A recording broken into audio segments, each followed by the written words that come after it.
Kim Rodriguez pasok sa Batang Quiapo. Iniintriga ang pagpasok ni Kim Rodriguez sa Batang Quiapo dahil tila magiging karibal ito ni Bubbles kay Tanggol. Pumasok na kasi ang karakter nito sa huling trailer nung Biyernes sa programa ni Coco Martin. Tanong ng mga netizen, bagong babae nga kaya ito ni Tanggol? Sinabi naman na noon ni Kim na gusto rin niyang makatrabaho si Coco Martin at mapabilang sa hit serye na Batang Quiapo kaya sobrang thankful umano siya sa aktor. Samantala, taos-pusong nagpapasalamat ang primetime king na si Coco Martin sa mga taga-subaybay ng FPJ Batang Quiapo, kung saan laging nangunguna sa views ang nasabing serye.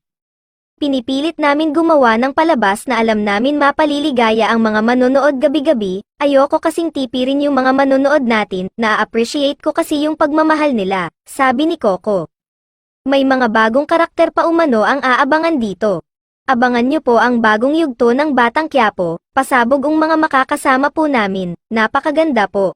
Bagong timpla po pasabog namin, kaya maraming salamat, dagdag pa ni Coco. Sa kabilang banda, bukod sa anak ni Vong Navarro, kasama rin sa mga bagong artistang aabangan sa nasabing serye sina Elijah Canlas, Jaime Fabregas, Tessie Tomas, Malo Crisologo, Ara Davao, at kabilang din ang hashtag at aktor na si Nico Natividad sa mga bagong karakter na aabangan.